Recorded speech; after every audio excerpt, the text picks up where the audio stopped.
अस्सलाम वालेकुम। Novel creation के प्लेटफ़ॉर्म पर मेरे लिसनर्स एंड टीचर्स आप सब कैसे हैं?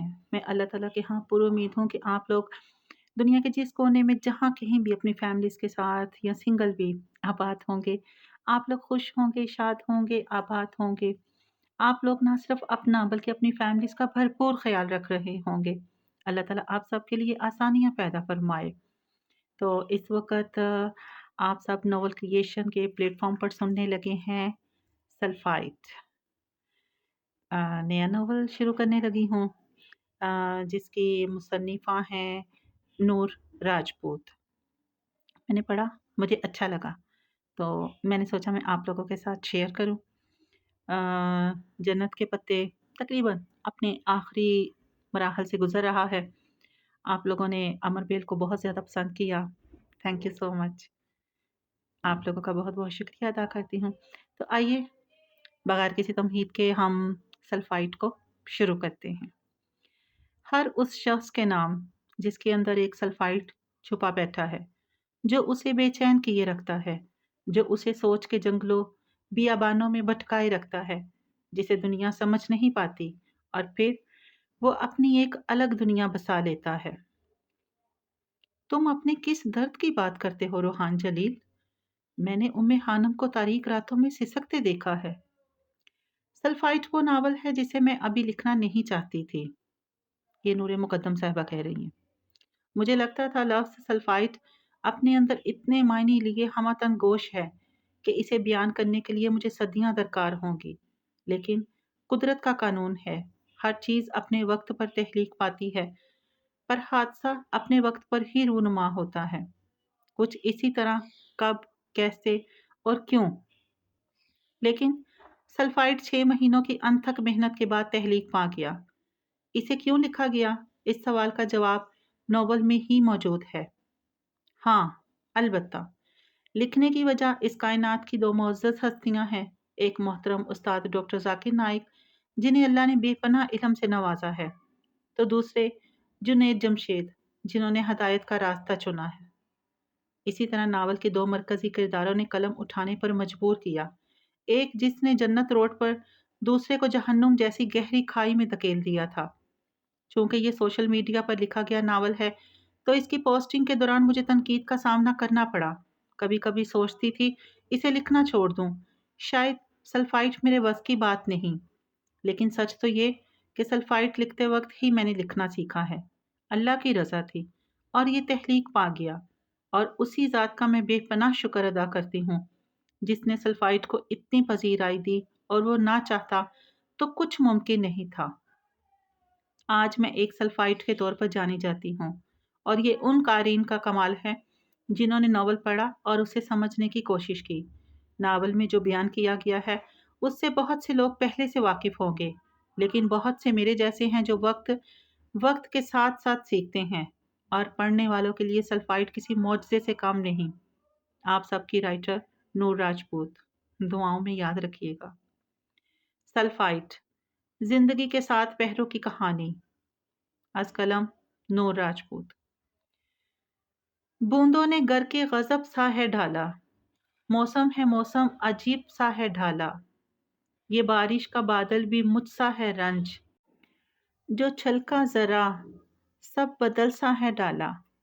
हल्की फुल्की बूंदाबांदी ने जब मूसलाधार बारिश का रूप धारा, तो ईला ने चौंक कर उस पागल लड़की की तरफ देखा, जो आंखें मूंदे दोनों बाजू फैलाए मोहब्बतों के शहर में तिलिस्म खीज जगह पे बेफिक्र घूम रही थी, हवाओं के संग झूम रही थी। माही, ईला ने जो शानो शौकत और पुर इसरार अंदाज में खड़े एफल टावर, जिसे दुनिया को खूबसूरत तरीन टावर होने का एजाज हासिल है, उसकी खूबसूरती को कैमरे की आंख में कैद करने में महविद थी। आखिरी सी कोशिश करते हुए उसे पुकारा, माही बस करो, अब और कितना इंतजार करोगी? देखो बारिश अब तेज हो रही है, हमें चलना चाहिए। किसी भी खतरे के पेश नज़र वो पहले से उसे वार्न कर रही थी, मगर वो सब चीज़ों से बेगाना अपनी धुन में सर धुनती बारिश से लुत्फ़अंदोज़ हो रही थी। ईला ने करीब जाकर छाता उसके ऊपर किया, जो लापरवाही से भीग रही थी। कुछ लम्हात यूं ही गुजर गए। बारिश की बूंदें चेहरे पर ना पाकर माही ने आंखें खोली। ऊपर की जानिब सर को जुम्बश दी और छाते को देखकर बुरा सा मुंह बनाया। बस कर जाओ माही, पागलपन की भी कोई हद होती है। ईला ने डपटा। तुम्हें पता है ईला, आज 2 नवंबर है। ये दिन मेरे लिए बहुत खास दिन है। यही वो दिन है जब मुझे वो शख्स पहली बार यहाँ इसी जगह मिला था। माही ने एक जज्बे से कहा। और तुम पिछले 3 सालों से लगातार यहाँ तशरीफ ला रही हो। वो दोबारा मिला क्या? ईला ने माही का हाथ पकड़कर अब बाकायदा चलना शुरू कर दिया था, जबकि साथ साथ वो अपनी नाराज़ी और गुस्से का इजहार कर रही थी। रुको ईला, अभी सिर्फ शाम के 4 ही तो बजे हैं। मैं मज़ीद इस दुश्मन जहाँ का इंतज़ार करना चाहती हूँ। कुछ लम्हात उसकी याद के नाम करना चाहती हूँ। उसने कहा था, मैं इसी जगह मिलूँगा दोबारा। पागल मत बनो माही, अब मैं मज़ीद तुम्हारी बकवास बर्दाश्त नहीं कर सकती। ईला ने गसीले लहजे में डपटा। सर्दी की बारिश में भीगने की वजह से माही के खूबसूरत गुलाबी लब अब नीले पड़ने लगे थे। ईला उसकी कपकपाहट वाज़िया तौर पर महसूस कर चुकी थी, जो ठंड के बाइस कपकपा रहे थे। लेकिन एकदम चुप, तुम्हारी आवाज़ ना आए। वो कुछ कहना चाहती थी, मगर ईला उसे सख्ती से खामोश रहने का अंदिया देकर उसका हाथ थामे तेजी से गाड़ी की जानिब रमा थी। माही ने एक अलविदाई पुरशिकवा नजर टावर पर डाली। उसकी आंखों में शिकवा उभरा। आज फिर वो नहीं आया। जैसे जैसे वो इस जगह से दूर जा रही थी, उसे महसूस हो रहा था वो बहुत कुछ पीछे छोड़ रही हो।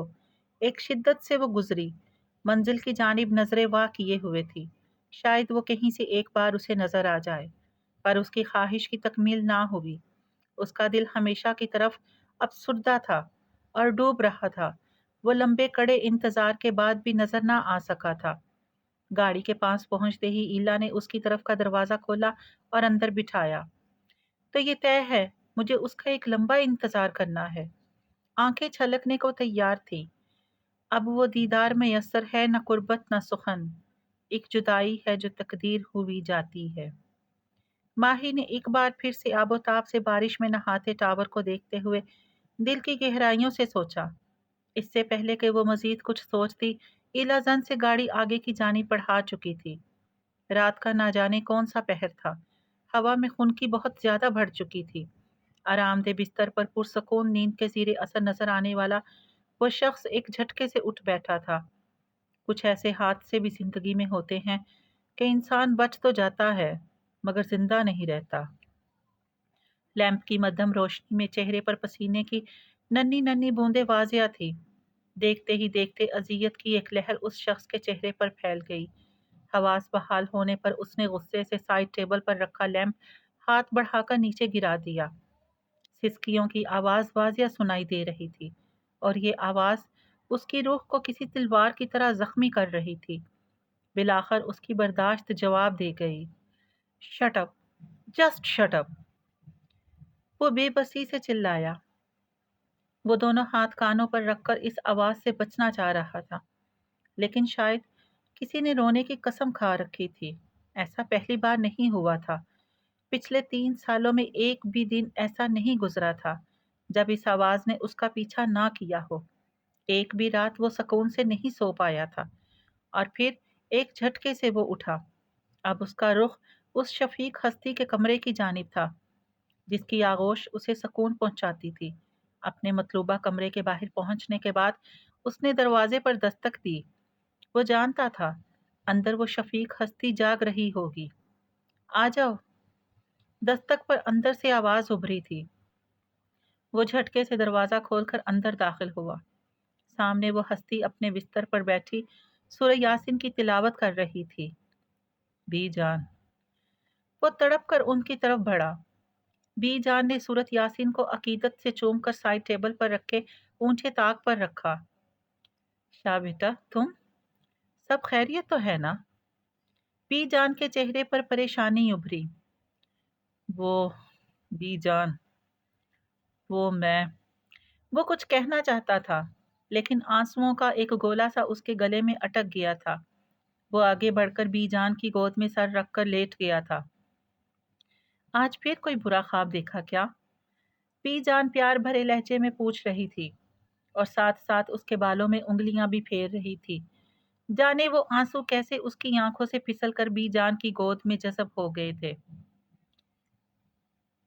कोई इतना कैसे रो सकता है बीजान, कैसे? वो अजियत से दो चार लहजे में पूछ रहा था। बीजान ने उसकी बात पर एक गहरा सांस लिया। कोई 3 सालों से लगातार रो रहा है बीजान, एक भी रात वो चुप नहीं हुआ। कोई इतना कैसे रो सकता है? बीजान का कलेजा जैसे अपने बेटे की बात पर छलनी सा हो गया था। क्या वो शख्स थकता नहीं बीजान? कहाँ से आते हैं उसके पास इतने आंसू? वो चुप क्यों नहीं होता बीजान? कोई इतना कैसे रो सकता है?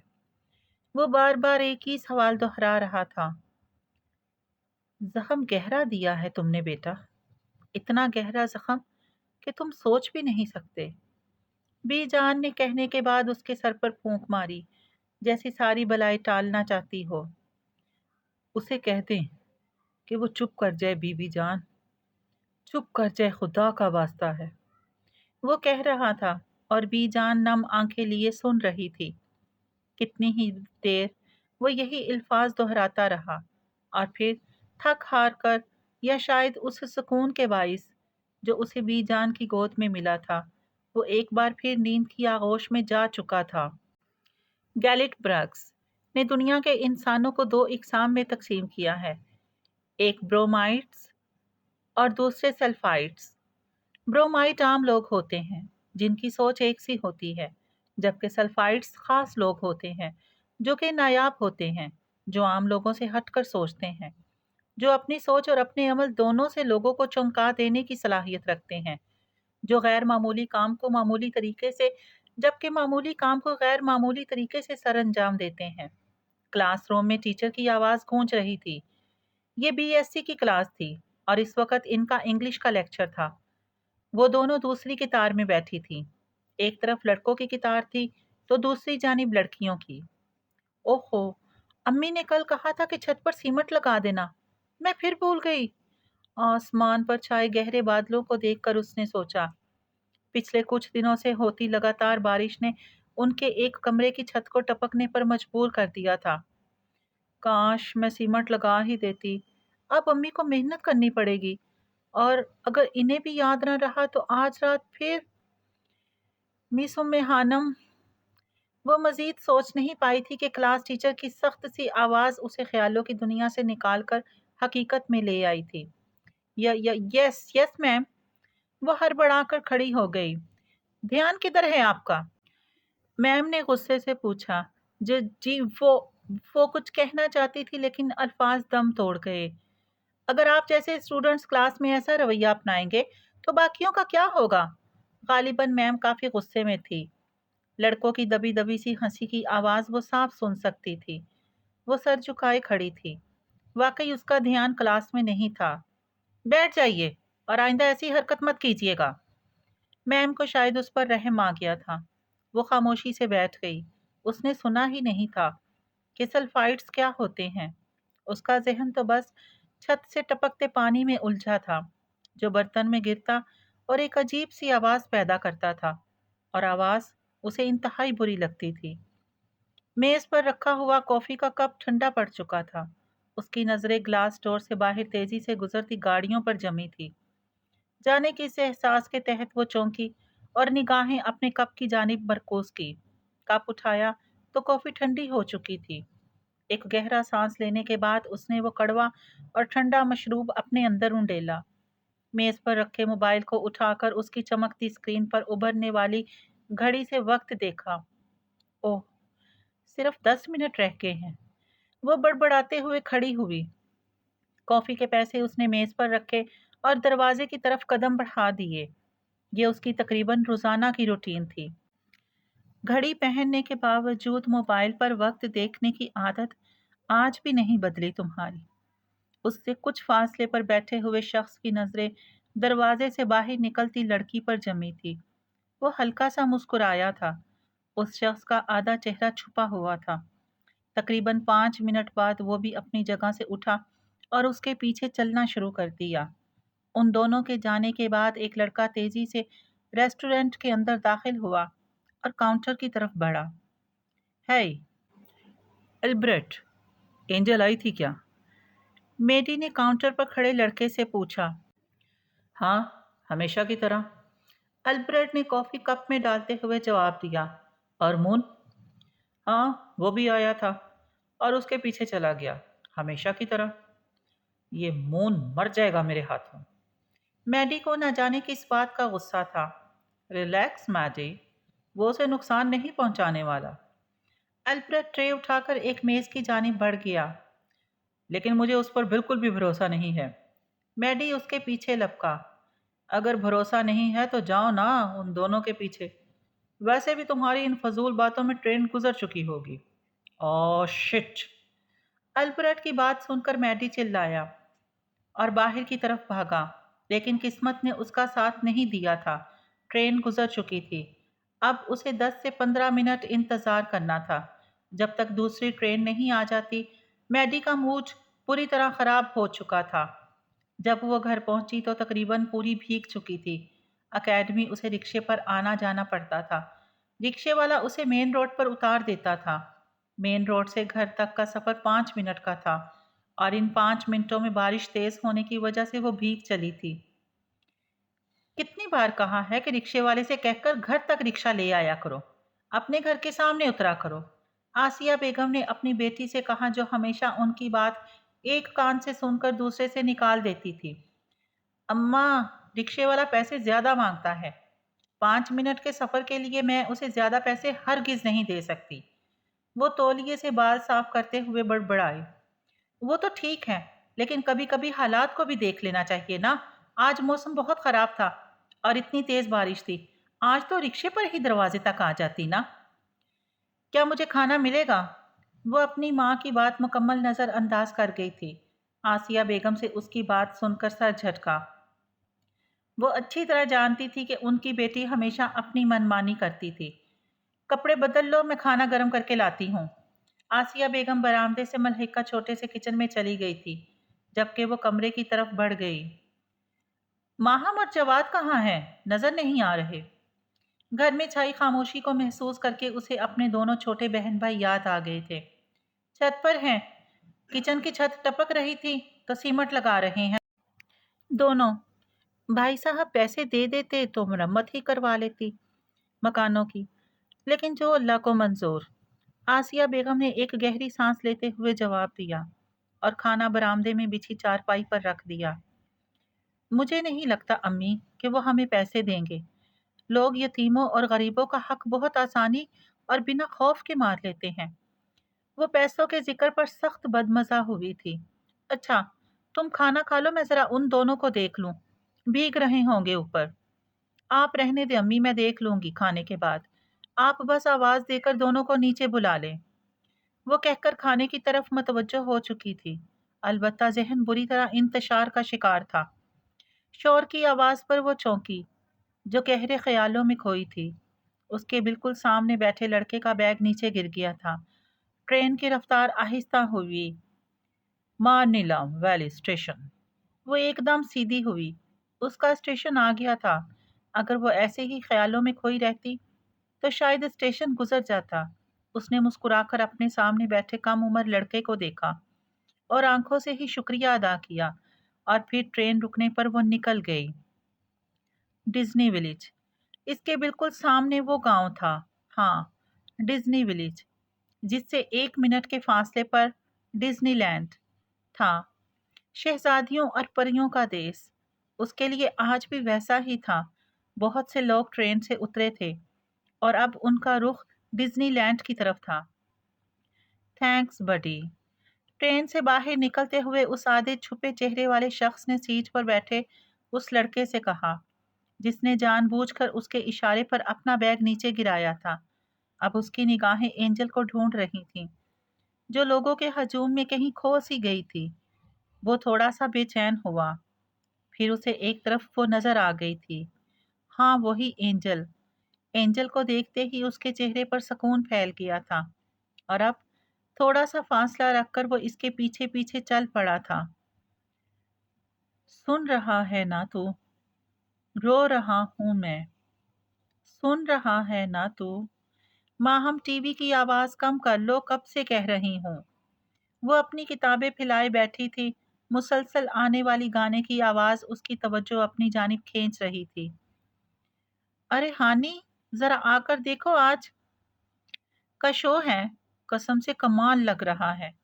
माहम ने आवाज क्या कम करनी थी बल्कि बाकायदा चिल्लाकर कहा। हाँ हानी आपी, बहुत अच्छा लगता है मुझे भी। आरचे। जवाब ने भी माहम की पैरवी की। आशिकी 2 वाला आरजे? ओफ तौबा, जरा नहीं पसंद मुझे। ना ये फिल्म, ना इसके गाने और ना हीरो। और अगर अब तुम लोगों ने आवाज कम ना की तो मैं अम्मी से कह दूंगी। वो जाने क्यों गुस्सा करने लगी थी। शायद हालात ने उसे चिड़चिड़ा बना दिया था। नहीं, ये वो आरजे नहीं है, ये तो पाकिस्तान का मशहूर। बुलाओ अम्मी को। हानि ने माहम की बात काट कर धमकी दी तो वो मुंह बनाकर आवाज कम करने लग गई। हाय, कितना अच्छा गाता है ना ये। काश मैं बड़ा होकर ऐसा बन जाऊं। जवाद के लहजे में हसरत थी। वो छोटा सा बच्चा जाने कब स्क्रीन पर गिटार पकड़े गाते हुए लड़के का फैन बन चुका था। उसे खुद भी मालूम नहीं था। कल रात मौलाना साहब की रूह परवास कर गई। हानि की नज़र सामने रखे अखबार पर पड़ी थी। उसके दिमाग ने लफ्ज रूह को बहुत बुरी तरह से कैप्चर किया था। रूह, रूह। वो हौले से बड़बड़ाई। रूह क्या है? एक सादा से सवाल ने उसके दिमाग में जन्म लिया था। उसका ज़हन अटका। वो सोचती रही, लेकिन कोई सिरा ना पकड़ पाई। थक हार कर उसने किताबें उठाकर एक तरफ रखी और लेट गई। उसका ज़हन आजकल पढ़ाई में नहीं लग रहा था।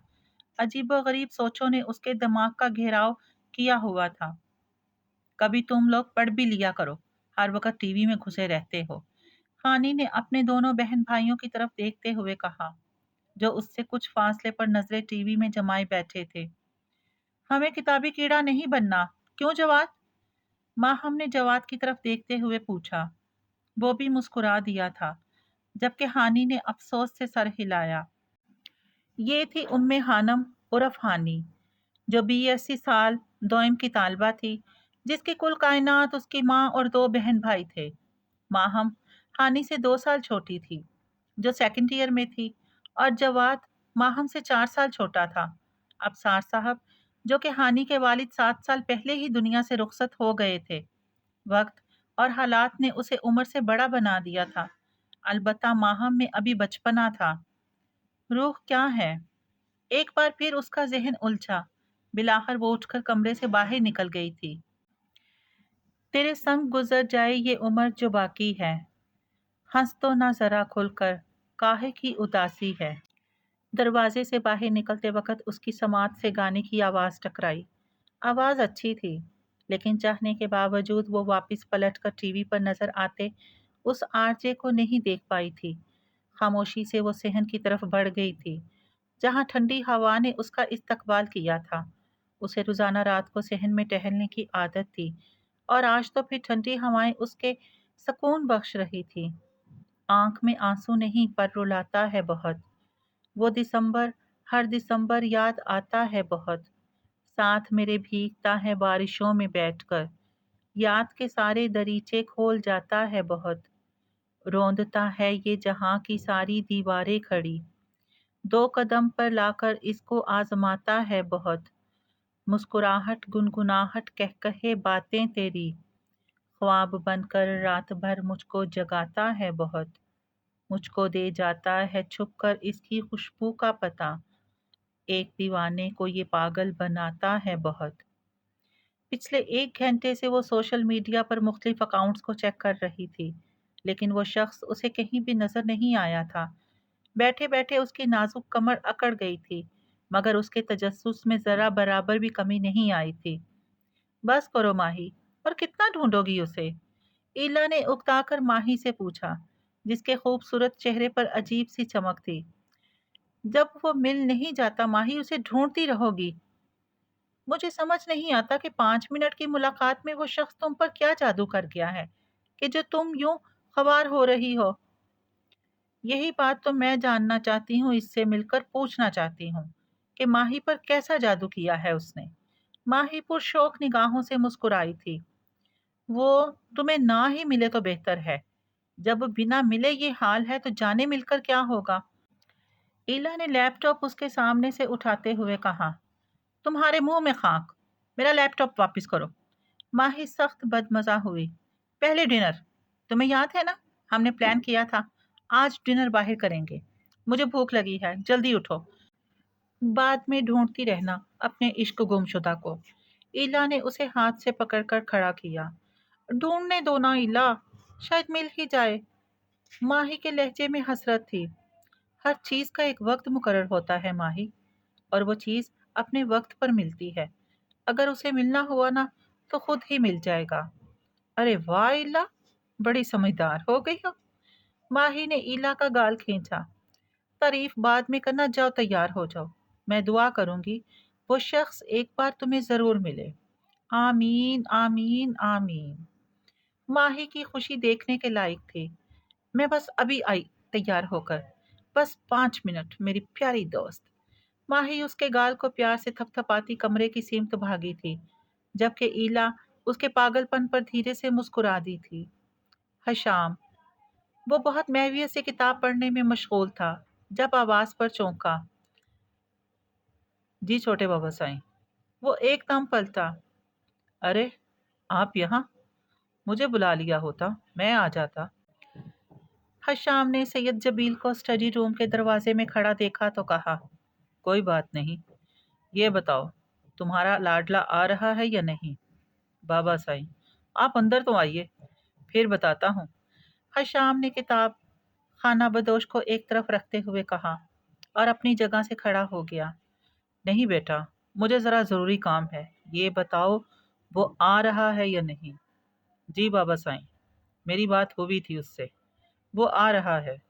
حشام نے مسکرا کر جواب دیا، ایک شفیق سی مسکراہٹ جو اس کی شخصیت کا حصہ تھی۔ چلو شکر ہے، اس پر بھی کچھ پڑھ کر پھونک دو جس سے وہ سدھر جائے، ناک میں دم کر دیا ہے اس لڑکے نے۔ سید جبیل شاید بہت ہی تنگ تھے اس انسان سے جس کا وہ ذکر کر رہے تھے۔ آپ فکر نہ کرے بابا سائیں، میں اسے سمجھاؤں گا، اب وہ کچھ الٹا سیدھا نہیں کرے گا۔ حشام نے اعتماد سے کہا تھا، لیکن یہ بات وہ بھی اچھے طریقے سے جانتا تھا کہ ساری دنیا بدل سکتی تھی، قیامت آ سکتی تھی، لیکن وہ کبھی سدھر نہیں سکتا تھا۔ ٹھیک ہے، تم آرام کرو، سید جبیل کہتے چلے گئے، جبکہ حشام صرف مسکرا کر رہ گیا تھا اور موبائل اٹھا کر اس کا نمبر ملانا شروع کیا جس کی ابھی ابھی تعریف ہوئی تھی۔ Cause I wanna touch you baby and I wanna feel you too. I wanna see the sunrise and your sins. Just me and you. Light it up on the run. Let me make love tonight. Make it up. Fall in love. گاڑی میں music کی آواز کانوں کے پردے پھاڑ دینے کے برابر تھی، لیکن وہ آرام سے ڈرائیونگ کرنے کے ساتھ ساتھ گنگنا بھی رہا تھا۔ اے مکی، اس نے آواز کم کرتے ہوئے پچھلی سیٹ پر دراز مکی کو پکارا۔ یس بڈی، مکی نے جواب دیا۔ گھر جا رہا ہوں میں، کل تم نے جانا ہے؟ دبلا پتلا سا وہ لڑکا اپنے دوست سے پوچھ رہا تھا۔ میرا گھر جا کر بور ہونے کا کوئی ارادہ نہیں ہے، سنو تم بھی جلدی آ جانا۔ مکی جواب دے کر دوبارہ موبائل کی طرف متوجہ ہو چکا تھا، جبکہ میوزک کی آواز ایک بار پھر دماغ میں چبھنے لگی تھی۔ But you'll never be alone. I'll be with you from dusk till dawn. I'll be with you from dusk till dawn. Baby, I am right here. اس نے گاڑی سڑک کے کنارے کھڑی کی اور سیٹ سے ٹیک لگا کر آنکھیں بند کر لی۔ 2 گھنٹے کی پرفارمنس کے بعد وہ تھوڑا سا تھک گیا تھا، جانے اس کا دماغ کہاں پہنچا ہوا تھا، جب اچانک گاڑی کے شیشے پر کسی نے دستک دی۔ اس نے جھٹ سے آنکھیں کھولی۔ اس کی سماعت دوسروں کی نسبت کافی تیز تھی۔ اس نے اکتا کر گاڑی کا شیشہ نیچے کیا تو سامنے کھڑے وجود کو دیکھ کر جہاں اس کی آنکھوں کی چمک بڑی، اسی پل چہرے پر ناگواری ابھری۔ سامنے ایک سجی سوری لڑکی کھڑی تھی۔ وہ اچھی طرح جانتا تھا کہ اس علاقے میں اس وقت کون سی عورت مل سکتی تھی۔ کیا میں اندر بیٹھ سکتی ہوں؟ لڑکی نے ایک ادا سے پوچھا۔ جی جی بالکل، آئیے۔ اس سے پہلے وہ کچھ کہتا مکی اس لڑکی کی دعوت قبول کر چکا تھا اور وہ لڑکی بھی گاڑی کی پچھلی سیٹ کی طرف بڑھ گئی۔ یار گاڑی چلاؤ، مکی نے لڑکی کو اندر بٹھانے کے بعد خباثت سے مسکرا کر کہا۔ وہ بنا کچھ کہے گاڑی آگے بڑھا چکا تھا۔ اس نے ایک بار بھی پیچھے نہیں دیکھا تھا اور وہ جانتا تھا کہ مکی کیا کر رہا ہوگا۔ کب سے کر رہی ہو یہ کام؟ جانے کیوں اس نے پہلی بار کسی سے سوال کیا تھا۔ پچھلے 5 سال سے، لڑکی نے سنبھل کر جواب دیا۔ وجہ؟ شوہر نے طلاق دے دی تھی۔ چھوٹے چھوٹے بچے ہیں، ان پڑھ ہوں، کوئی کام ملا نہیں، خاندان میں دوبارہ کسی نے شادی نہیں کی مجھ سے، آخر مجھے اس طرف آنا پڑا۔ لڑکی حیران تھی کہ کوئی پہلی بار اس سے کچھ پوچھ رہا تھا۔ کیا یار، ایسے سوال کر کے کیوں دل خراب کر رہے ہو؟ مکی کو اس کی مداخلت پسند نہیں آئی تھی۔ اس نے ساتھ والی سیٹ پر رکھے بیگ سے ہاتھ بڑھا کر پیسے نکالے اور پیچھے لڑکی کی طرف پھینکے۔ جاؤ اب یہاں سے۔ ایک جھٹکے سے گاڑی روکنے کے بعد حکم دیا گیا۔ وہ لڑکی اور مکی دونوں حیران تھے۔ کیا سچ میں صاحب؟ لڑکی کو یقین نہ ہوا۔ دفع ہو جاؤ اب۔ وہ دھاڑا تھا اور لڑکی ایک پل بھی ضائع کیے بنا گاڑی سے باہر نکل گئی تھی اور اس نے دوبارہ گاڑی جھٹکے سے آگے بڑھا دی۔ پیچھے بیٹھے مکی کی سمجھ میں کچھ نہیں آیا۔ وہ تو اپنے حساب برابر رکھنے والا شخص تھا، پھر آج کیسے؟ مکی سوچ رہا تھا لیکن کچھ پوچھا نہیں۔ وہ جانتا تھا کہ آگے بیٹھے شخص کا دماغ کسی بھی وقت الٹ سکتا تھا، البتہ اس کا موڈ بری طرح خراب ہو گیا تھا۔ ہمارے ہندو دھرم میں طلاق نہیں ہے، تم مسلم لوگ طلاق کیوں دیتے ہو؟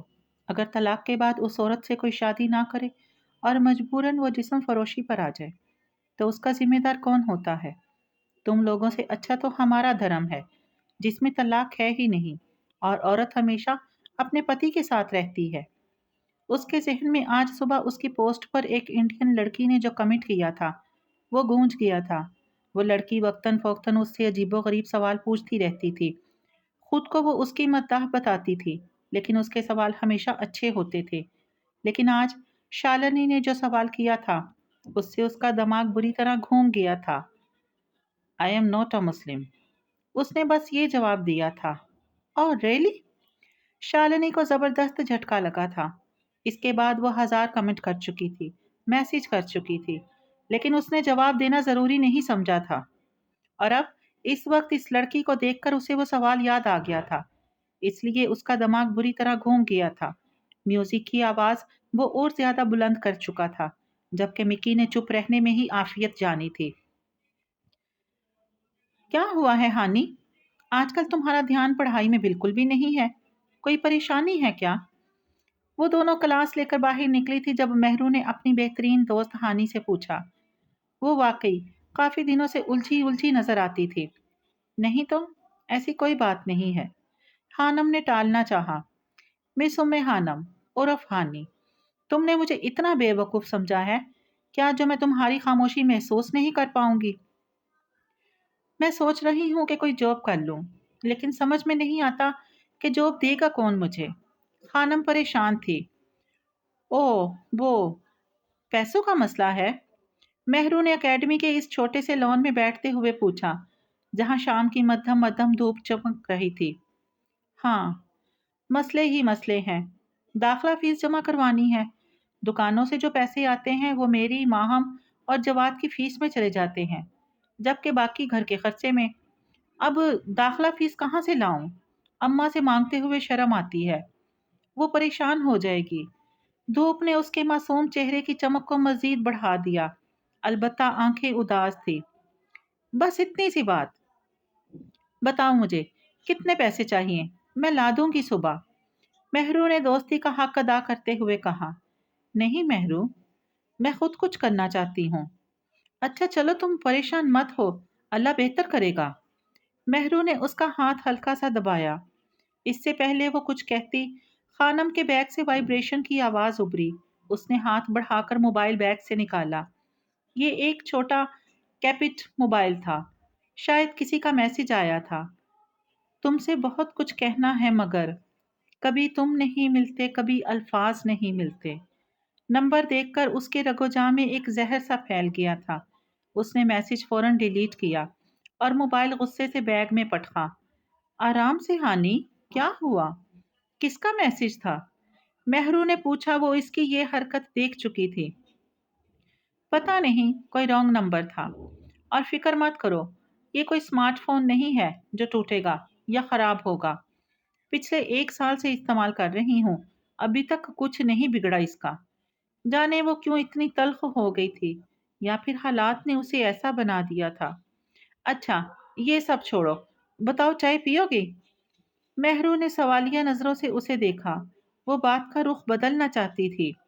جی، خانم نے اس بات میں سر ہلایا۔ اچھا، تم بیٹھو، میں لے کر آتی ہوں۔ مہرو یہ کہہ کر کینٹین کی طرف بڑھ گئی تھی، جبکہ اس نے ایک گہری سانس لی تھی۔ جانے تقدیر اس کے ساتھ کیا کرنا چاہتی تھی۔ ان کی آمد سے ملتا ہے بہاروں کا پتہ۔ وہ تو موسم کو بدلنے کا ہنر رکھتے ہیں۔ وہ آج شام ہی ملتان پہنچا تھا۔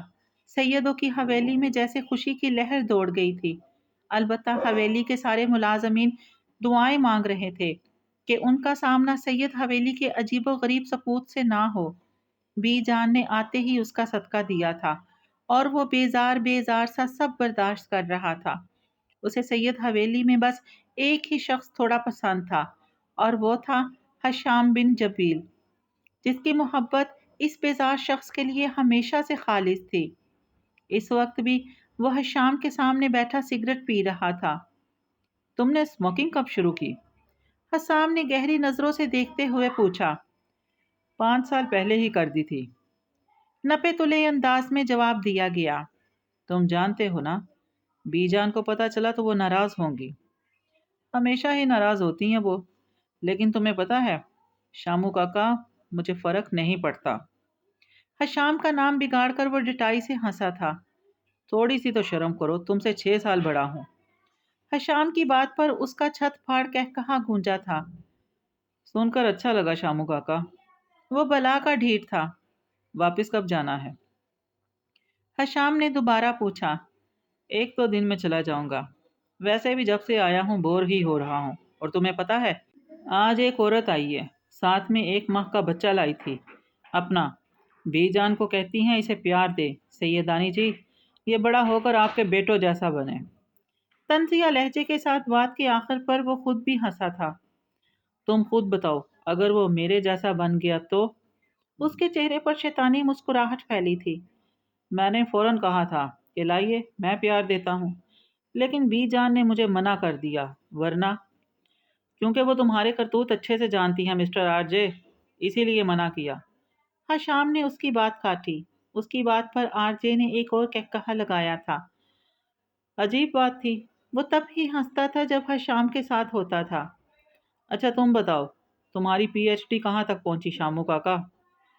ابھی تو 1 سال ہی ہوا ہے، حشام نے جواب دیا۔ کب جا رہے ہو واپس پیرس؟ وہ پوچھ رہا تھا۔ اگلے ہفتے تک۔ جواب دینے کے بعد حشام اٹھا۔ پورا کمرہ سگریٹ کے دھوئیں سے بھر گیا تھا اور اس کے لیے وہاں مزید بیٹھنا مشکل ہو گیا تھا۔ کہاں جا رہے ہو؟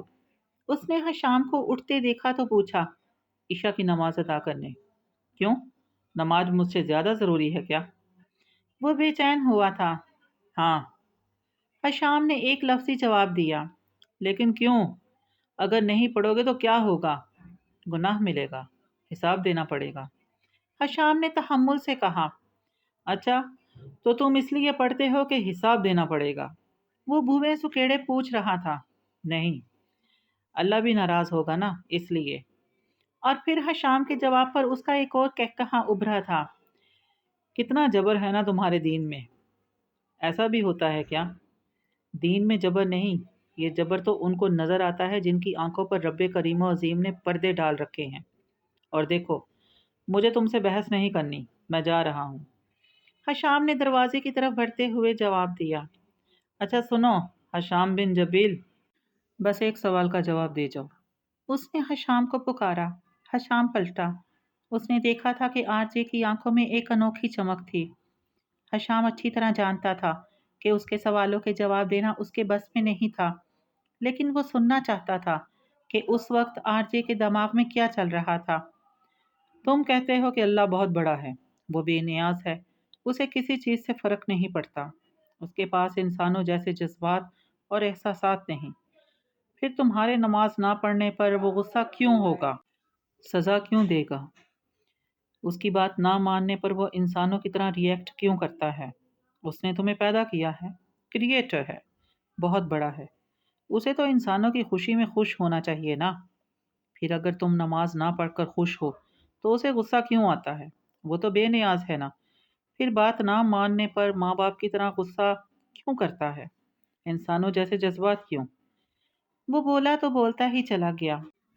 उसके चेहरे पर संजीदगी छाई थी, अलबत्ता आंखों की चमक बरकरार थी, एक ऐसी चमक जो देखने वाले को फनाह करने की सलाहियत रखती थी। हशाम लाजवाब हो चुका था। क्या कहता वो?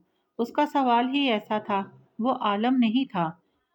तुम्हारी फजूल बातों के लिए मेरे पास वक्त नहीं। नमाज से देर हो रही है, वरना अच्छे से बताता तुम्हें।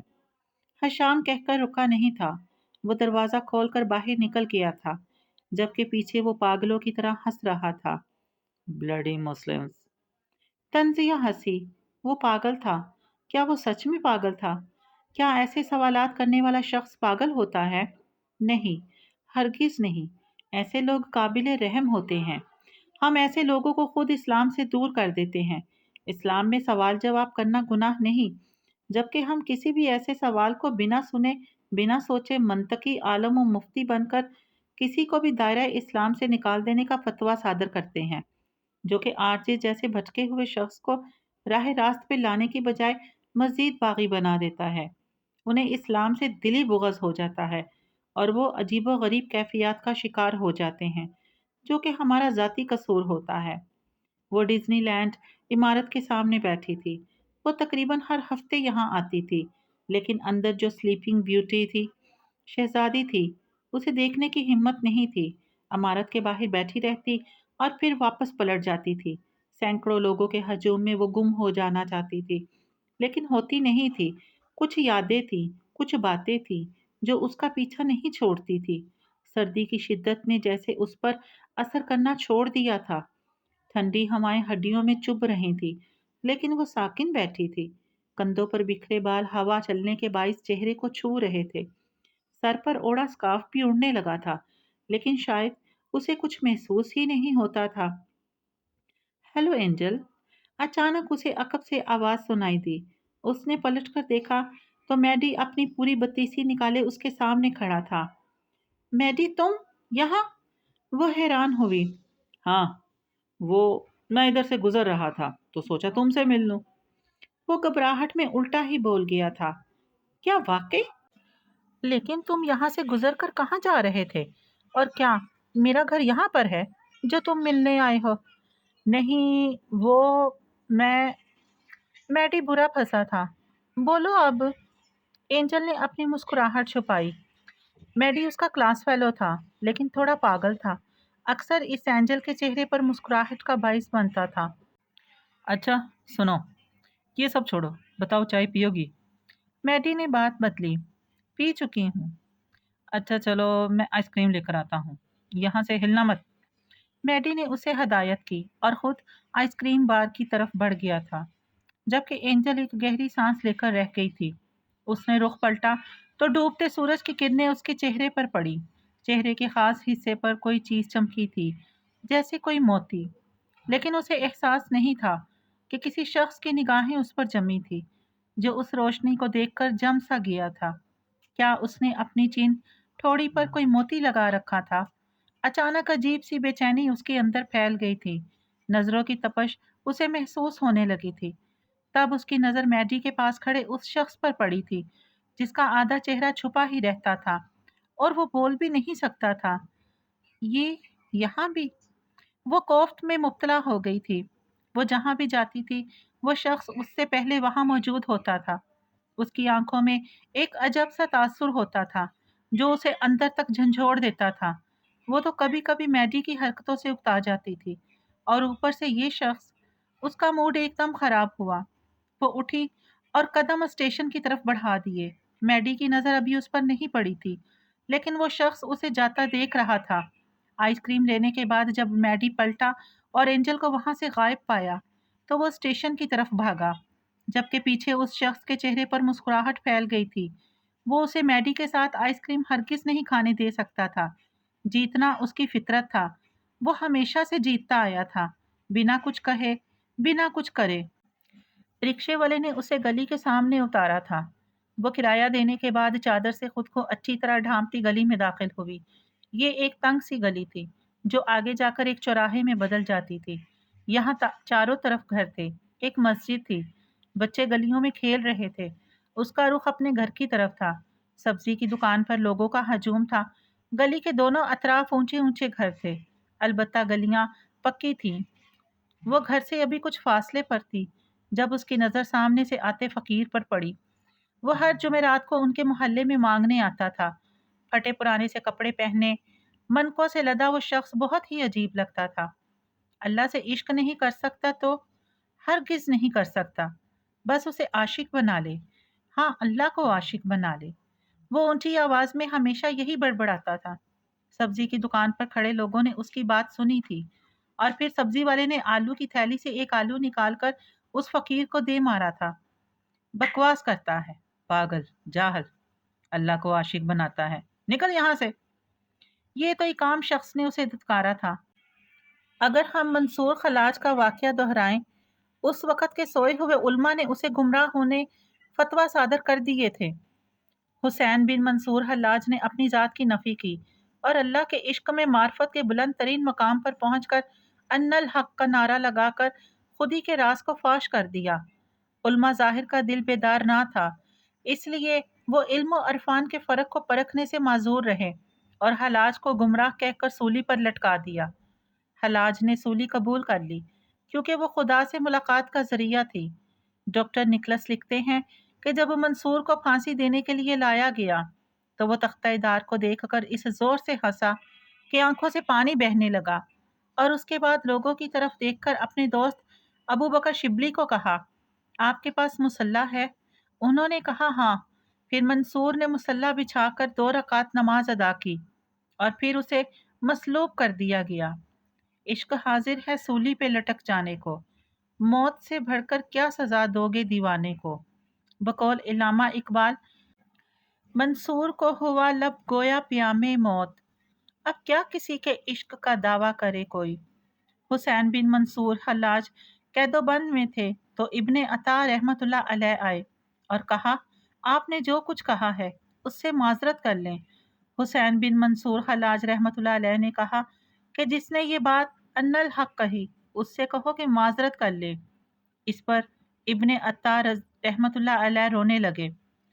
مولانا رومی اور مثنوی مانوی میں لکھتے ہیں کہ جس طرح حضور اقدس صلی اللہ علیہ وآلہ وسلم کا مشت خاک پھینکنا جنگ بدر میں خدا تعالیٰ کا پھینکنا تھا، اسی طرح منصور خلاج کا ان الحق کہنا دراصل منصور کی آواز نہ تھی، بلکہ وہ خدائے حقیقی کی ذات کی آواز تھی جس میں منصور فنا ہو چکے تھے۔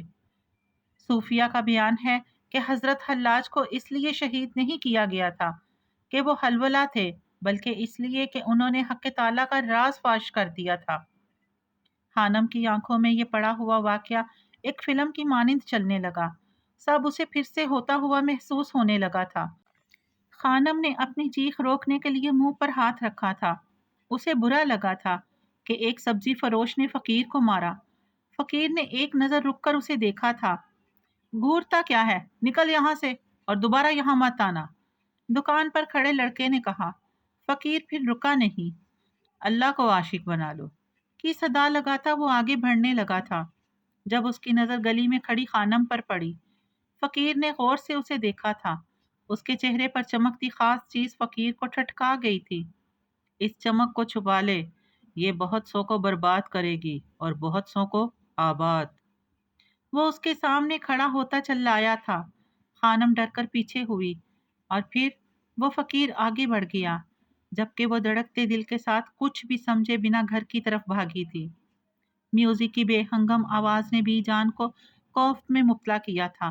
تھک ہار کر انہوں نے آر جے کے کمرے کا رخ کیا۔ دروازے پر بار بار دستک دینے پر بھی جب کوئی جواب نہ آیا تو وہ اندر داخل ہوئی۔ بے اختیار ہی انہوں نے دونوں ہاتھ کانوں پر رکھے، اونچی آواز میں میوزک لگائے، सामने लगी स्क्रीन पर कोई मूवी देखने में मगन था।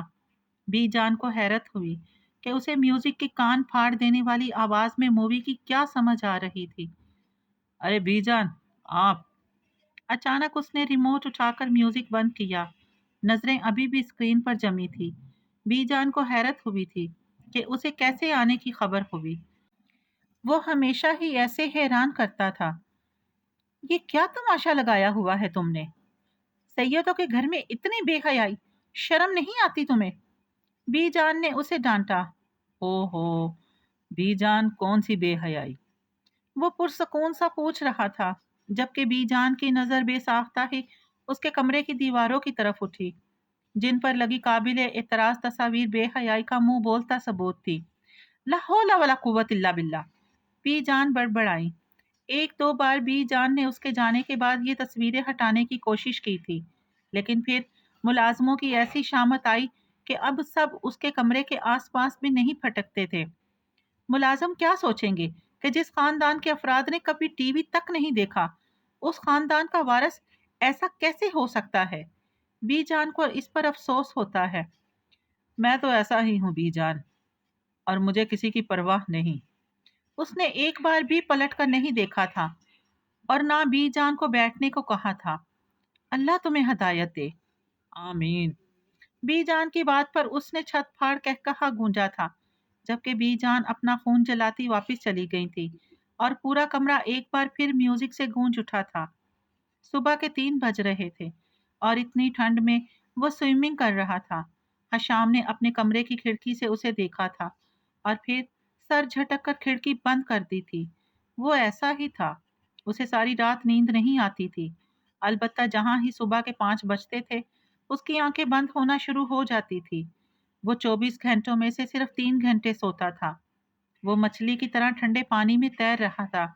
उस आम इंसानों की निस्बत ठंड कम लगती थी। 4 बजे वो अपने कमरे में लैपटॉप के सामने बैठा था। शालिनी के बहुत से मैसेजेस आए हुए थे और वो कौन सा लड़कियों से दूर भागता था। फौरन उसे जवाब दिया था। तुम्हारी आवाज इतनी अच्छी है, तुम प्रोफेशनल सिंगर क्यों नहीं बन जाते? शालिनी ने पूछा था। कॉल मी आप। उसके तुम कहने पर आरजी ने एक तरह हुक्म दिया था कि मुझे आप बुलाओ। शालिनी की मुस्कुराहट फीकी पड़ी। Okay, okay mister RJ. वो ज़बरदस्ती मुस्कुराई। फिर वो काफ़ी देर तक इससे मुख्तलिफ सवालों जवाब करती रही थी और वो हर बार पहले से ज़्यादा उसे उलझा देता था। वैसा अच्छा हुआ आप मुस्लिम नहीं हैं। मुझे मुसलमान नहीं पसंद, लेकिन आप हर तरह से पसंद हैं अब। शालिनी ने खूबसूरत सी मुस्कुराहट उछाली थी। लेकिन मुझे तुम ज़रा नहीं पसंद। वो साफ कोई से जवाब दे चुका था। क्यों? वह हैरान हुई। तुम्हारे चेहरे पर मासूमियत नहीं है, तुम्हारे होंठ पुरकशिश नहीं है, नाक थोड़ी फैली हुई है, आंखों को तुमने लाइनर लगाकर बड़ा किया हुआ है और रंग को फिल्टर से गोरा किया है। तुम्हारे जिस्म में फिटनेस नहीं है। वो कमाल महारत से जवाब देकर उसे सर से पांव तक आग लगा चुका था। कितनी ही देर शालिनी को यकीन नहीं आया कि किसी लड़के ने उसके मुतल्लिक ऐसी बात की थी। वो जो अपनी खूबसूरती और जहानत दोनों में मशहूर थी, अब गूंग बैठी थी। How dare you! होश में आने के बाद वो चिल्लाई थी, जबकि आरजे नींद की वादी में उतर चुका था, क्योंकि घड़ी ने 5 का घंटा बजा दिया था। ये रहमान प्रोडक्शन का स्टूडियो था। शानदार केबिन के अंदर मिस्टर रहमान अपनी कुर्सी पर विराजमान था। सामने टीवी पर किसी गुलकार की परफॉर्मेंस देख रहा था। सर, आरजे नौजवानों में बहुत मशहूर हो चुका है। उसकी फैन फॉलोइंग लाखों में पहुंच चुकी है। सेक्रेटरी ने अपने सामने बैठे मिस्टर रहमान से कहा, जो बहुत गौर से गाना गाते लड़के को देख रहा था। जानता हूँ। मिस्टर रहमान ने दो लफ्जी जवाब दिया। फिर क्या सोच रहे हैं आप सर? हम अपनी नई एल्बम मरजान के लिए इसे कास्ट कर सकते हैं। आवाज़ अच्छी है, दम भी है, लेकिन लड़के के पास जज्बात नहीं है। और तुम जानते हो, मुझे ऐसे गुलूकार पसंद है जिनकी आवाज़ दिल से निकलती हो। जी सर। फिर अब सेक्रेटरी ने पहलू बदला।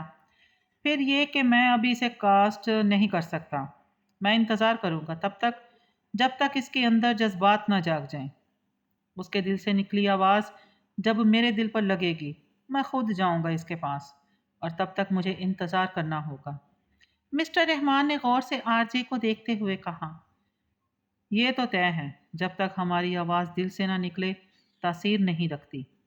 जज्बात की आवाज़ में एक अलग जादू होता है। मिस्टर रहमान ने अपना फैसला सुनाया तो सेक्रेटरी ने अस्बात में सर हिला दिया। उसे आरजे बहुत पसंद था। वो चाहता था उनकी अगली एल्बम में वो काम करे, लेकिन शायद वो दोनों ये नहीं जानते थे कि आरजे के पास जज्बात नाम की चीज़ नहीं थी। अगर थी भी तो वो उसे कंट्रोल करना अच्छे से जानता था। अच्छे रहते हैं वो लोग जो अपने जज्बात को किसी के सामने अया नहीं होने देते, वरना ये दुनिया वाले जीने नहीं देते। अपने लाडले को अच्छे से समझा दे बी जान कि जब तक वो मुल्तान में है कोई ड्रामा ना करे। इलेक्शन के दिन सर पर हैं और मुझे इस पर बिल्कुल भी भरोसा नहीं है। सैयद जबील ने अपने सामने बैठी बी जान से कहा, नहीं करेगा। अब वो ऐसा कुछ बच्चा नहीं रहा, अब बड़ा हो चुका है। बी जान ने तसल्ली दी, जितना वो बड़ा होता जा रहा है उसके कारनामे उससे भी बढ़ रहे हैं।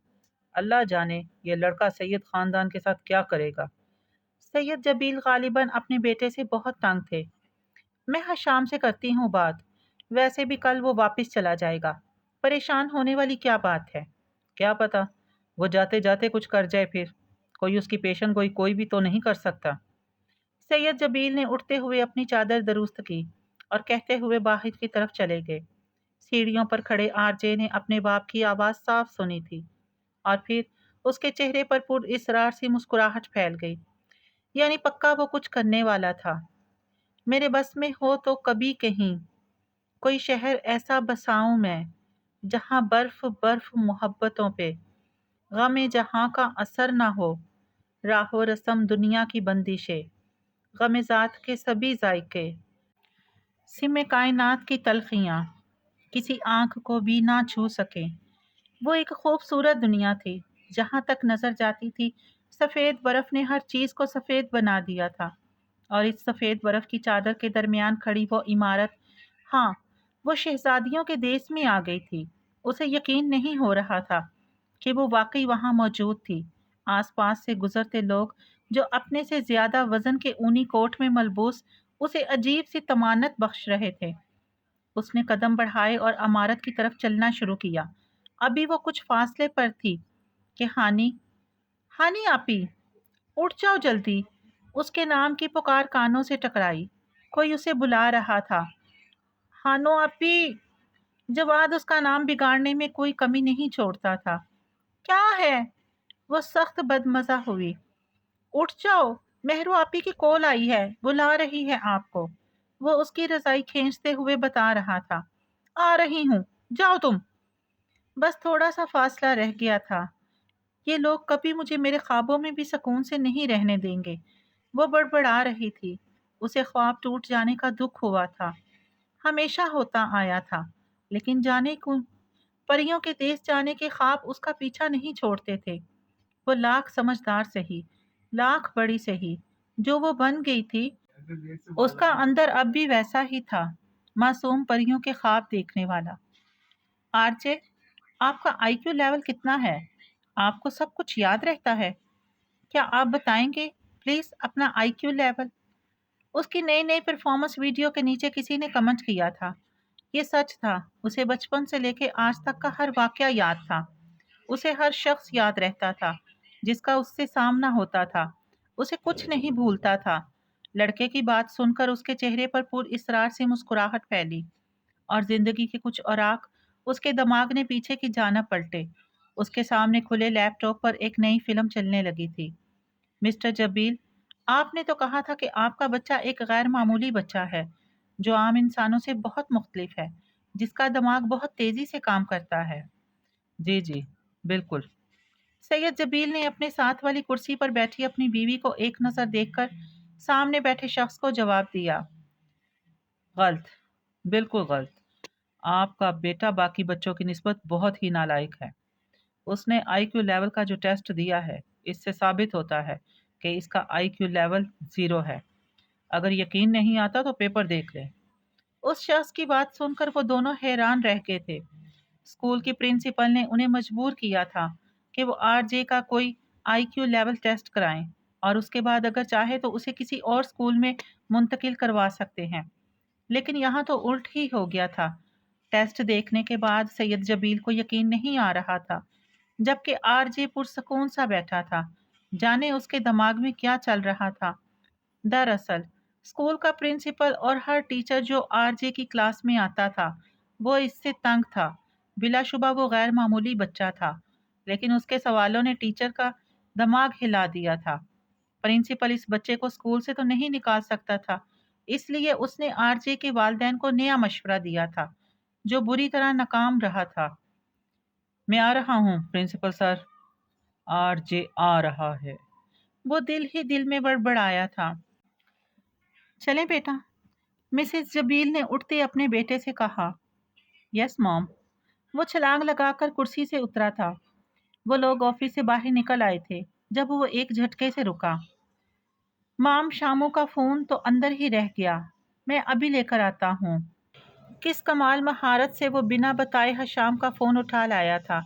اس سے پہلے کہ مسز جبیل اس کو کچھ کہتی، وہ اپنا ننھا سا ہاتھ چھڑا کر آفس کی طرف بھاگا۔ ان کا بیٹا اور کوئی چیز بھول جائے، کمال ہے۔ وہ حیران ہوئی۔ Hello uncle. وہ اس شخص کے سامنے جا کر کھڑا ہو گیا تھا۔ آپ نے ابھی جو اندر مس سے باتیں کی نا، وہ سب اس میں ریکارڈ ہو چکی ہیں۔ اگر آپ نے دوبارہ سید جبیل سے کہا نا کہ میں نالائق ہوں تو میں یہ سب کو سناؤں گا۔ بچے نے اپنی جیکٹ سے فون نکالتے ہوئے کہا، جو اس نے مشکل سے چھپایا تھا، جبکہ سامنے بیٹھے شخص کو کچھ سمجھ نہیں آیا تھا۔ میں نے کہا نا مس جیا، پیسے آپ کے اکاؤنٹ میں ٹرانسفر ہو جائیں گے۔ میری وائف کو پتہ نہیں چلنا چاہیے۔ اس نے بٹن دبا کر ریکارڈنگ آن کی، جسے سن کر اس شخص کے پسینے چھوٹ گئے تھے۔ Best of luck uncle. وہ مسکراتا ہوا باہر نکل آیا تھا۔ وہ ایسا ہی تھا، وہ اتنی آسانی سے کسی کو خود کو جاننے کا موقع نہیں دے سکتا تھا۔ اس کا دماغ کمپیوٹر کی سی رفتار سے کام کرتا تھا۔ وہ ہونٹوں کے ہلنے سے جان لیتا تھا کہ دور کھڑا انسان کیا بات کر رہا ہے۔ بتائیے نا آر جے، آپ کا آئی کیو لیول کتنا ہے؟ میں آپ کا انٹرویو اپنے میگزین میں پبلش چاہتا ہوں۔ 0۔ ایک لفظی جواب دے کر وہ لیپ ٹاپ بند کر چکا تھا۔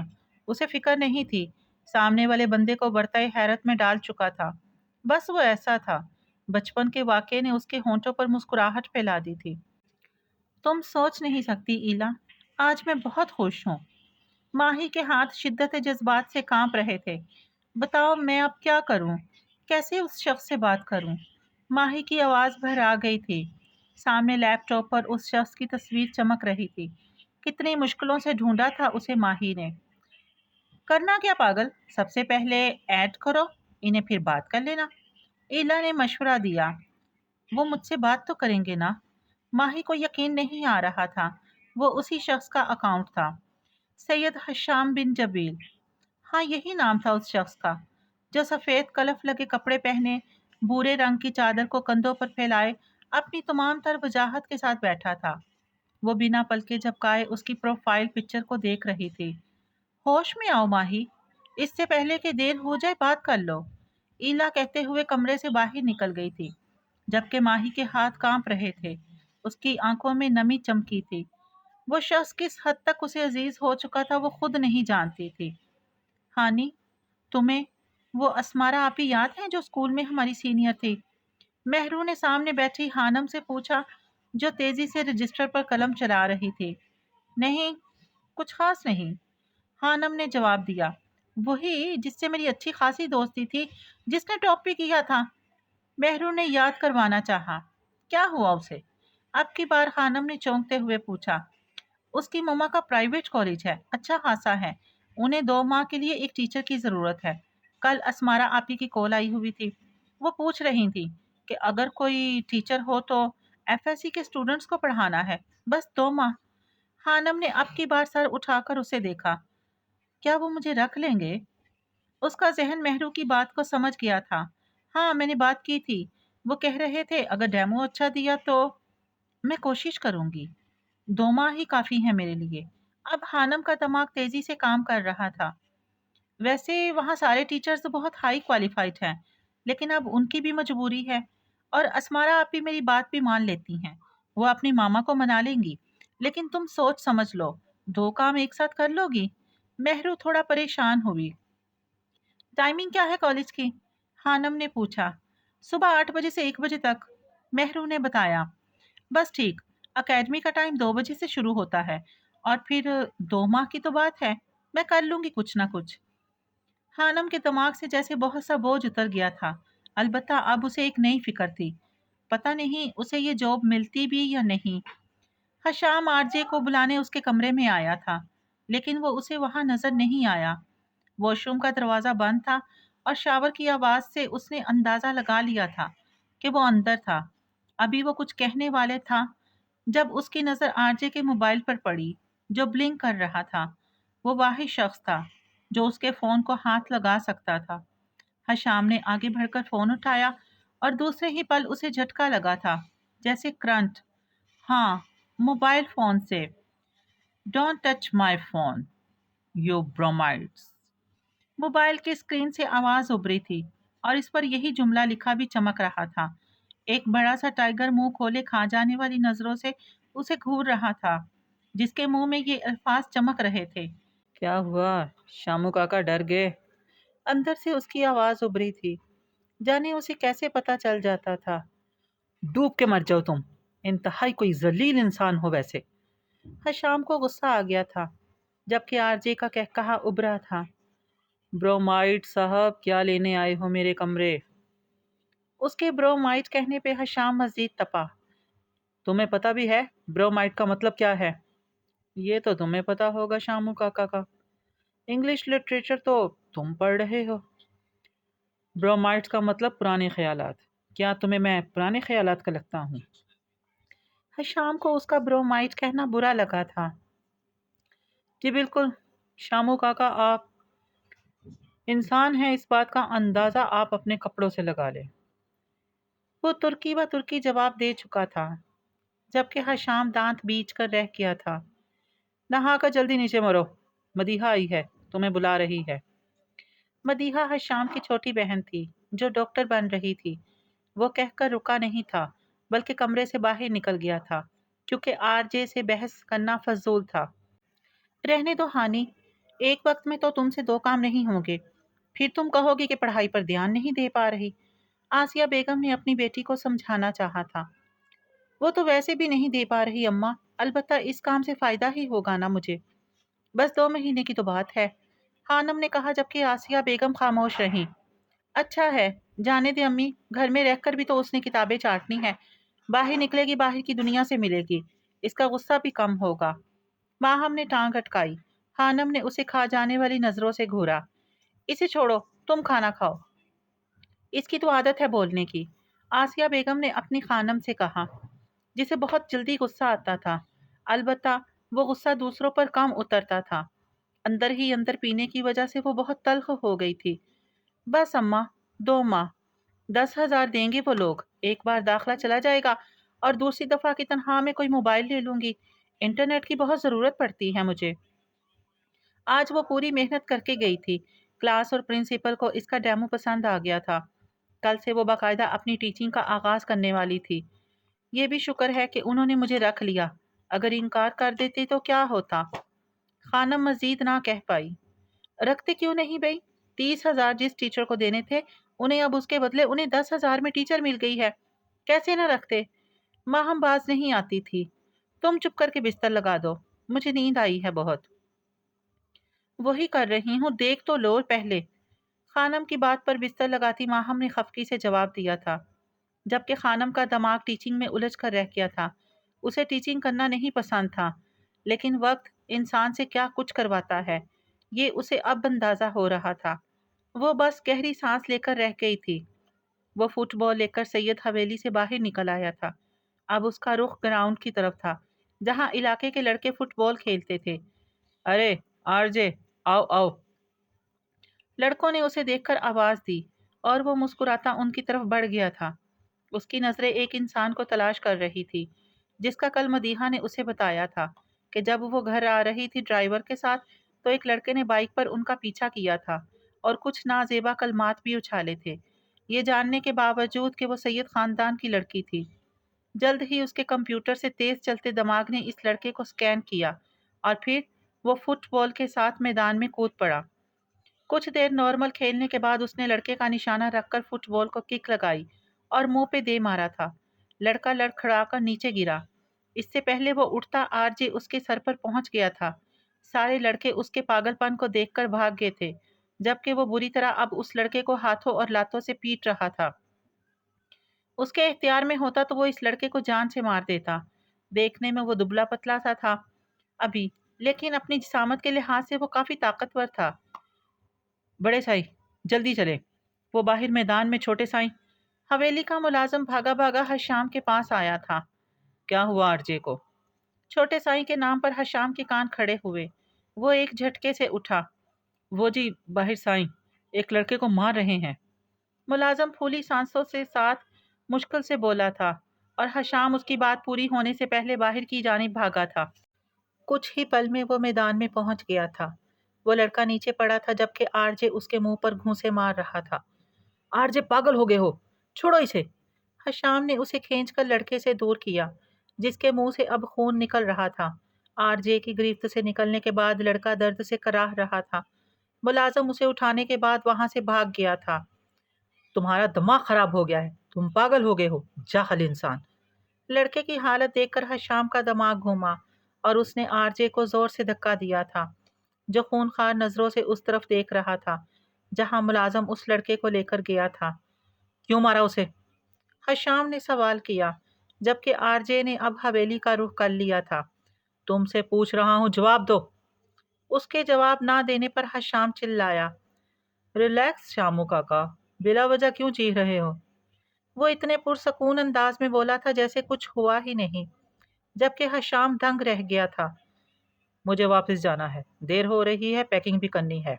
आ जाओ, चाय पीते हैं, फिर मैं चला जाऊंगा और तुम्हें मौका नहीं मिलेगा। उसका अपना हाथ भी जख्मी हुआ था। वो हशाम को सुलगाता आगे बढ़ गया था, जबकि हशाम सर पीट कर रह गया था। खानम सुबह सुबह कॉलेज के स्टाफ रूम में बैठी थी। आज उसका पहला दिन था। वो बुरी तरह से घबरा रही थी, दिल ही दिल में दुआएं कर रही थी कि उसका पहला तजर्बा कामयाब रहे। मिस खानम, आ जाएं, आपको आपकी क्लास दिखाऊं। कॉलेज की कोऑर्डिनेटर ने उसे पुकारा। वो संभलती उसके पीछे लपकी। ये एफएससी पार्ट 2 की क्लास है, आज से आप इन्हें केमिस्ट्री पढ़ाएंगी। वो दोनों क्लास में दाखिल हुई। क्लास में एक तरफ लड़कियां जबकि दूसरी जानिब लड़के बैठे थे। वो खुद अभी छोटी थी, समझ नहीं आ रहा था कि वो लड़कों को कैसे कंट्रोल करेगी। स्टूडेंट्स, ये आपकी केमिस्ट्री की नई मैम हैं, अच्छे से वेलकम करो इन्हें। कोऑर्डिनेटर समिया ने उसका क्लास से तारुफ करवाया। उन्होंने केमिस्ट्री में मास्टर किया हुआ है। कोऑर्डिनेटर की इस बात पर वो बुरी तरह चौंकी। उसने झूठ बोला था, वो खुद अभी तालिब इल्म थी। वो पूछना चाहती थी कि उसका गलत तारफ क्यों करवाया गया, लेकिन उसे मौका ही नहीं मिला। इससे पहले वो पूछती समैया क्लास से जा चुकी थी।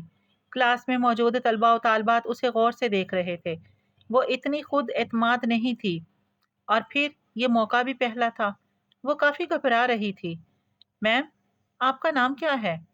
एक लड़की ने पूछा था। उम्मे खानम, वो अपने आप को पूरे एतमाद बनाते हुए बोली थी। Nice name ma'am. लड़कों की तरफ से पहला कमेंट आया था। अल्लाह का नाम लेकर अब उसने क्लास का तारुफ लेना शुरू कर दिया था। मैंने पहले ही कहा था कि ये लड़का कोई ना कोई गुल खिलाएगा। ये इस लायक नहीं है कि इसे यहाँ बुलाया जाए। सैयद जबील काफ़ी गुस्से में थे। वो बेचैनी से ड्राइंग रूम में टहल रहे थे। सामने बीजान लकड़ी की बड़ी सी कुर्सी पर विराजमान थी। अगर वो लड़का मर जाता तो क्या जवाब देता मैं गांव वालों को? ये सब आप लोगों के लाड प्यार का नतीजा है। बीजान खामोशी से उनकी बातें सुन रही थी। कोई तो वजह होगी ना जो उसने ऐसा किया। बिलाहर बीजान ने पहली बार कुछ कहा। वजह जो भी है, उसे किसने ये हक दिया कि वो लोगों के सर फाड़ता फिरे? अब क्या जवाब दूं मैं उसके माँ बाप को जो पंचायत बुलाने का कह रहे हैं? बाबा साईं, आप परेशान ना हो, मैं करता हूँ बात। वैसे भी उस लड़के ने पहले गलत हरकत की थी। हशाम ने आगे बढ़कर उन्हें हौसला दिया। बेशक उसकी हरकत गलत थी, मैं खुद निपट लेता।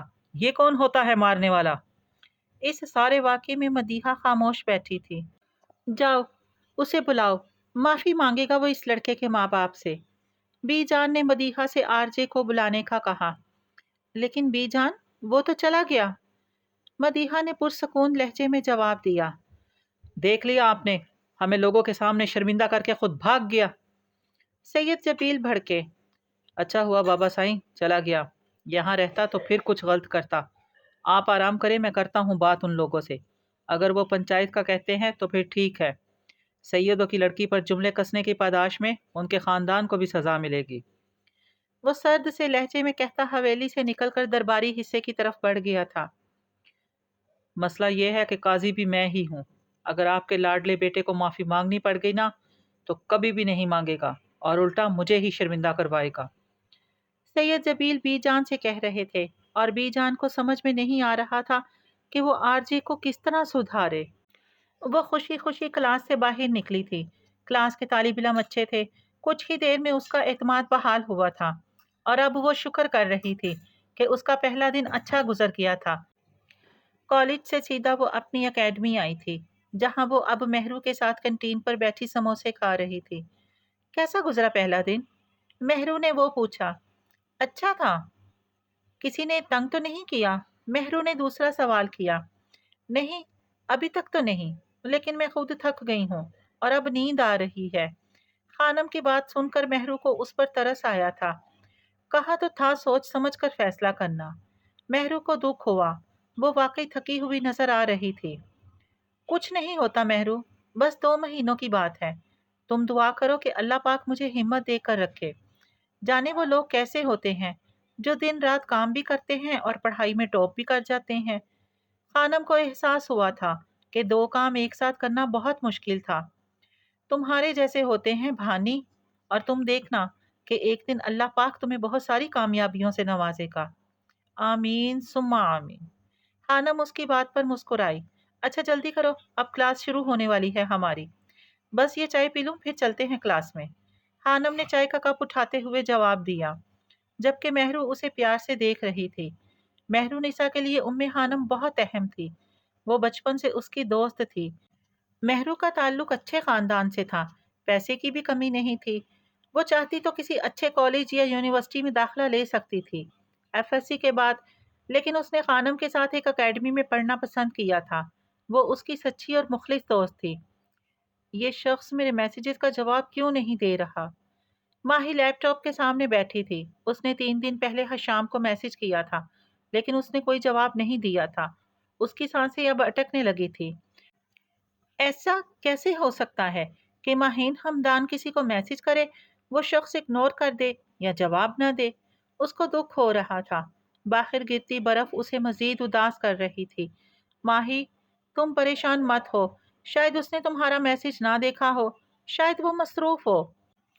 ईला ने उसे दोपहर में हौसला भी दिया था, लेकिन उसका दिल डूब रहा था। अभी तक फ्रेंड रिक्वेस्ट भी एक्सेप्ट नहीं की। वो मायूस होने लगी थी। हो सकता है उन्होंने देखा ना हो। वो खुद को तसल्ली दे रही थी।